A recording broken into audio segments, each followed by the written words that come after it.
رب العالمين الله الله صل على طه الأمين الله الله في كل وقت وحين الله نحمده ونصلي على رسول الكريم أما بعد عن أبي موسى رضي الله تعالى عنه قال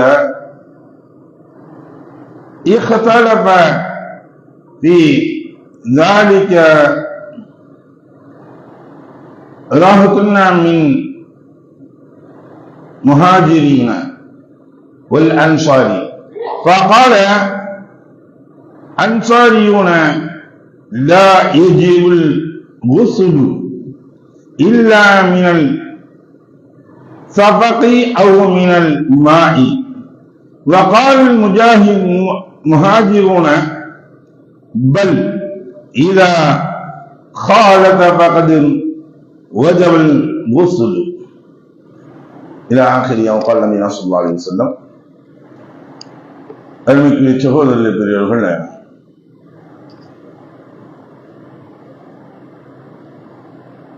தாம்பத்திய உறவுகளின் போது குளிப்பு எப்பொழுது எந்த சூழ்நிலை வரை சென்றால் குளிப்பு கடமை என்பதை பற்றி விவரிக்கக்கூடிய பாடம் தான். அபூ மூஸா அல் அஷ்அரி ரலியல்லாஹு தஆலா அன்ஹு அவங்க கூறியதாவது, முஹாஜிர்களுக்கும் அன்சாரிகளும் ஒரு குழுவினர் இரு குறிகளுக்கு சந்தித்துக் கொண்டால் இரு குறிகளும் சந்தித்துக் கொண்டால் கூறினார்கள், இந்திரியம் வெளியானால்தான் அல்லது துள்ளல் இருந்தால்தான் குளியல் கடமையாகும், குளிப்பு கடமையாகும் என்று கூறினார். முஹாஜிர்கள் இல்லை, இரு குறிகளும் கலந்து விட்டாலே குளிப்பு கடமையாகிவிடும், இந்திரியம் வெளிப்பட விட்டாலும் சரியே என்று கூறினார். கூறினேன், எனக்கு அனுமதி கிடைத்தது. நான் ஆயிஷா ரலியல்லாஹு தஆலா அன்ஹா அவர்களிடம், அன்னையே அல்லது இறை நம்பிக்கையாளரின் அன்னையே, நான் தங்களிடம் ஒரு விஷயத்தை பற்றி கேட்க விரும்புகின்றேன், ஆனால் தங்களிடம் கேட்பதற்கு எனக்கு வெட்கமாக இருக்கிறது என்று சொன்னேன். அதற்கு அன்னை ஆயிஷா சித்திகா ரலியல்லாஹு தஆலா அன்ஹா அவர்கள், உங்களை பெற்றெடுத்த தாயிடம் நீங்கள் எதை பற்றி கேட்பீர்களோ அதை பற்றி என்னிடம் கேட்க நீங்கள் வெட்கப்பட வேண்டியதில்லை, நானும் உங்கள் தாயார்தான் என்றார்கள். நான் குளியல் எதனால் கடமையாகும் என்று கேட்டேன். அதற்கு அவர்கள் கூறினார்கள், சரியான ஆளிடம்தான் நீ ஒரு குறி மற்றொரு குறியை தொட்டு சந்தித்து விட்டாலே இருவர் மீதும் குளிப்பு கடமையாகிவிடும் என்று கூறினார்கள். அருமைக்குரிய சகோதரர்களே பெரியவர்களே, ஏன் இந்த விவாதங்கள் சட்டங்கள் வந்து அப்படின்னா, முதல்ல ஆரம்ப கட்டத்தில் வரப்பட்ட ஹதீஸ் இறக்கப்பட்டது. குளிப்பு கடமை என்பது கணவன் மனைவியுடைய தாம்பத்திய உறவு முழுமையாக நிறைவு பெற்றால்தான் குளிப்பு கடமை எனக்கூடிய சூழ்நிலையில் இருந்தது. ஆனால் இன்னும் சொல்வதாக இருந்தால், ஆணுடைய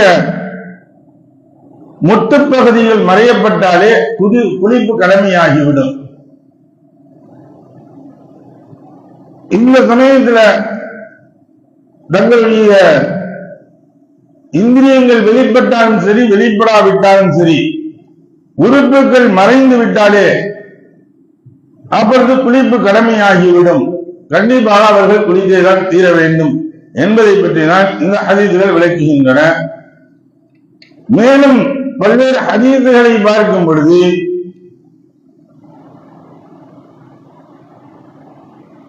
இயற்கையான திறமையான குளிப்புகளுக்குரிய சமயங்களும் கூட நம்ம இதற்கு முன்னாடி இருக்குது, அந்த ஆணைய நஜீஸாக இருக்குது, அதை கசக்கி போட்டு இவரு குளிக்கிறாரு. இப்ப பாத்ரூம்குள்ள குளிக்கும் பொழுது நிர்வாணமான முறைகளில் ஆடைகளும் எதுவும் இல்லாமல் குளிக்கலாமா அப்படின்னா அதுக்கு குளிப்பதற்கு அங்கு அனுமதி இருக்கிறது. ஆனால் அங்கும் கூட தங்களுடைய மறைவிடங்களை மறைத்து குளிப்பது சிறந்ததாக இருக்குது. ஏன்னா நபினா மூசா அலைஹிஸ்ஸலாத்து வஸ்ஸலாம் அவர்களுடைய காலகட்டங்களில் இருந்ததெல்லாம் எல்லா பேருமே குளங்கள்ல குளிக்கும் பொழுது அது போலதான் பிறந்த மணியில் தான் நிர்வாணமான முறையில் தான் குளிச்சுட்டு இருப்பாங்க. மூசா அலைஹிஸ்ஸலாத்து வஸ்ஸலாம் தனியா போய் குளிச்சுட்டு இருப்பாங்க. அவ சொன்னாங்க, மூசாவுக்கு குடல் இறக்கம், அதாவது குதிரை இறக்கம் உண்டாயிருக்கு அப்படின்னு ஆடை கல்வி ஆடை அப்படின்னு சொல்லிட்டு மூசாவுக்கு நம்பினாங்க. அப்ப மக்கள் எல்லாம் பார்த்தார்கள். பார்த்து விட்டுன மூசாவிற்கு எந்த ஒரு குறைபாடும் இல்லை, தெளிவான முறையாகத்தான் இருக்கின்றார் என்பதாக கண்டு வந்தார்கள். ஆனா ஹதீஸ்களில் பார்க்கும் பொழுது இது போன்ற இடங்களில் நம்முடைய பிக்கேஹுடைய சட்டங்களில் சொல்லும் பொழுது சொல்லுவாங்க, மறைவு இடங்களில் குளிச்சிருப்பாங்க. அது எங்க குளத்துல குளிக்கிறது இல்ல, குளங்கள்லயோ பொதுவெளிகளில் குளிக்கக்கூடிய சமயங்கள்ல நம்மளோட தொப்பில இருந்து முட்டி வரை மறைக்கப்பட்டிருக்கணும். அப்படி இருந்து தான் குளிக்கணும். அதே சமயத்துல மறைவிடங்களில் குளிக்கக்கூடிய சமயங்களில் இது போல குளிக்கலாம், அதுக்கு அனுமதி இருக்கிறது என்பதை சொல்லி காட்டுகின்றார்கள். எதை படித்தோம்